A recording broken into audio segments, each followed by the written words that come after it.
Hello and welcome to Sports Fan Entertainment, where we actually had a football game, a competitive football game, well, competitive-ish, kind of break out here late into the fourth quarter, so I did not fall asleep. And there was a lot of points, so I did not fall asleep like I did in that, whatever it was, 10-6 Jacksonville Jaguars loss that we had the other week. I'm currently also tracking Panthers Cardinals, where the Panthers look like they might inexplicably lose. Or, by the way, if they tie, we still jump them in draft order. So this is brilliant. And then we have the Jaguars versus Raiders. No matter who wins that game or if they tie, we will jump somebody in that game as well. So I'm anticipating that the Titans will move from having the 6th pick in the draft to having the 4th pick in the draft after today. And then if God is on our side, and he is, but I'm sure maybe not to this extent. Maybe the Patriots will upset the Bills, but I wouldn't hold my breath on that. But let's go ahead and look at this game. Let's discuss this game a little bit in detail. We're not going to be here for too long. What's the point? Unless if you guys have a lot of questions, super chats, and things like that. I mean, come on, at the end of the season, luckily I'm here this year during Christmas, so I wouldn't be making this video. Luckily I'm in town. All right, so Mason Rudolph. Well, this is why I said I was shocked that they actually benched Will Levis, because to me, Will Levis is they're about the same. You're just getting different things, but you still get interceptions from Rudolph. You get less fumbles, though. I'll give you that. Levis has, 5 fumbles lost on the season? Okay, and I think Rudolph has 1 or 2. But you're getting interceptions from Rudolph that are his fault, because, in fact, before the second interception he should have had another one. And the second one, I'm actually not going to blame on him too much. That was off the hands of Tony Pollard. But he should have had an interception right before that play. That was luckily out of bounds for him. And he had the first interception, which was really bad. So no improvement here at the quarterback position. You look at a 72.2 passer rating. No improvement here at the quarterback position. Maybe marginally if you prefer this sort of style, but that's it. So we have 2 of the worst quarterbacks in the league still. This is just terrific. Don't we just love this? Isn't this just great for us? Isn't this just brilliant? I love this.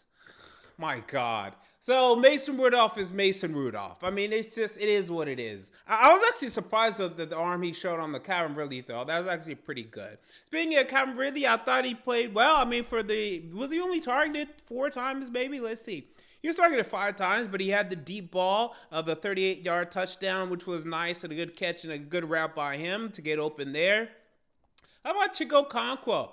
And sometimes I'm a little harsh on Chig, but he had the 2-point conversion today. He had 9 catches, 81 yards. I'd love to see more games like this from Chigo Okonkwo. Fortunately, we don't see him, but yeah, I'd like to see more of this. How about Tyjae Spears having the game of his season? He had ultimately 10 carries for only 27 yards, but he had 2 touchdowns. He had a 2-point conversion, and then he looked good in the receiving game as he had 3 catches, 39 yards, looked a little shifty. Looked a little more dynamic, because I felt like he was because I felt more going into the season.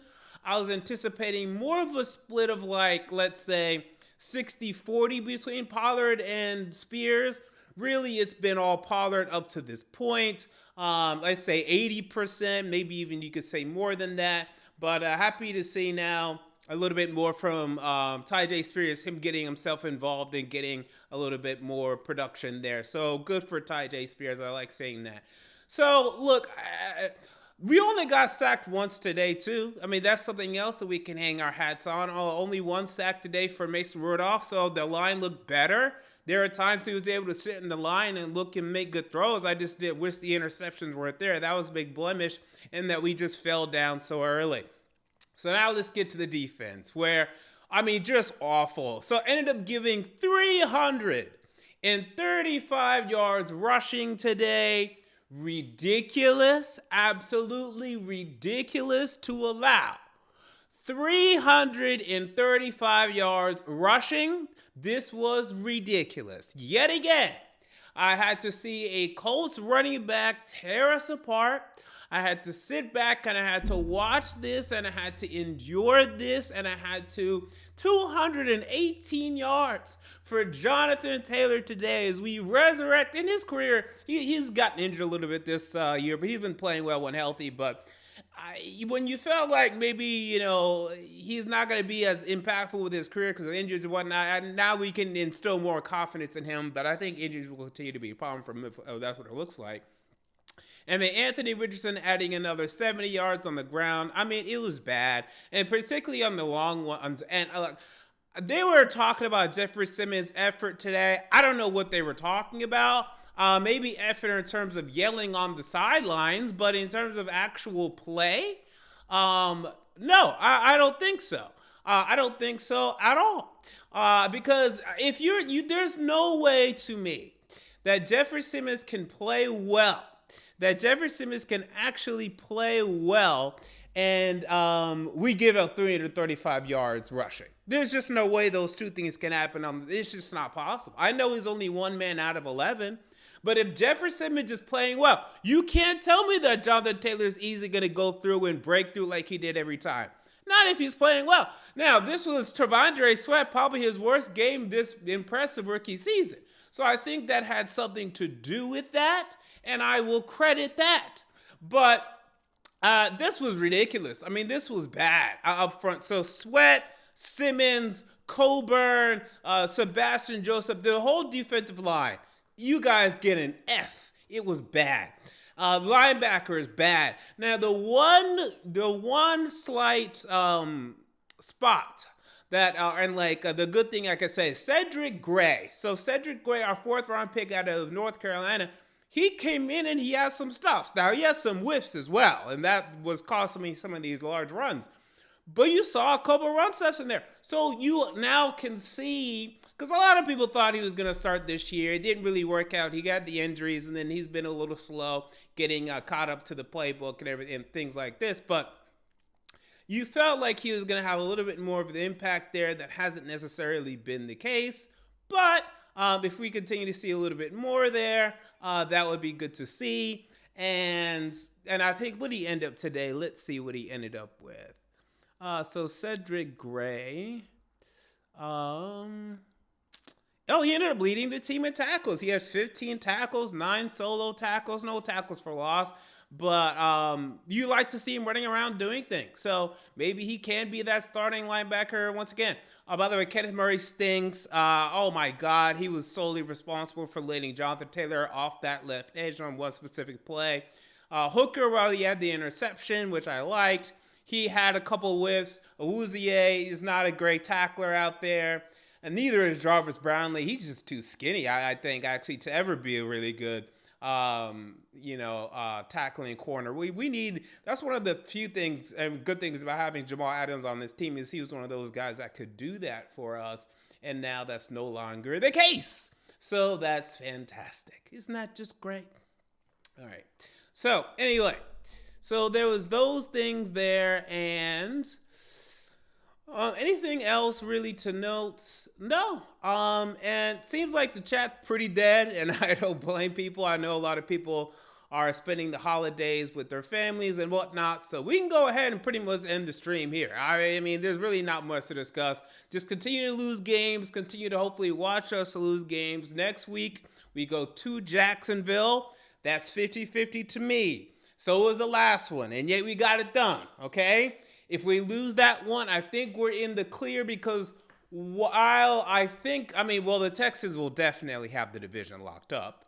Well, definitely? Let me see who the Texans face before I say that statement. And, oh, great, we have a tie. So good. We surpassed the Panthers in draft position. We will also surpass either the Raiders or the Jags later today. Oh, no, by the way, Panthers just won. Okay, never mind, they just won. But either way, great. Awesome. So, and here's what you should be rooting for to me.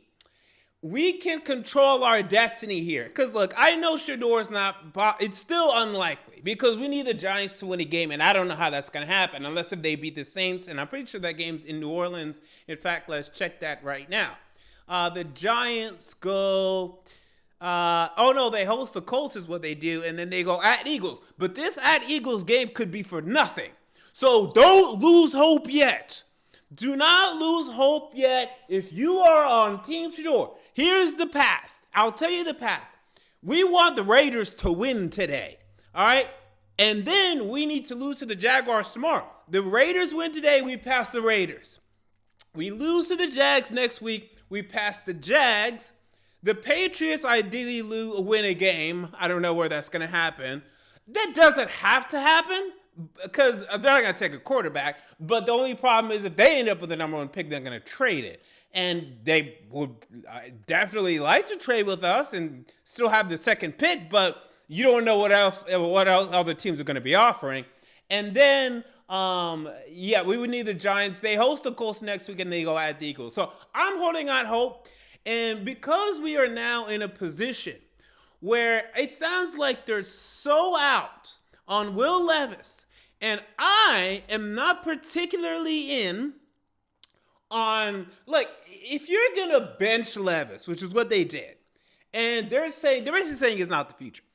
And by the way, I'm not a big believer in the 2026 NFL draft when it comes to that draft class. I don't know what y'all are talking about. Arch Manning is not coming out. I'm telling you, I'll tell you again. Arch Manning is not coming out. Nico Iamaleava, you see it. He's still not ready. He still uses his legs too much.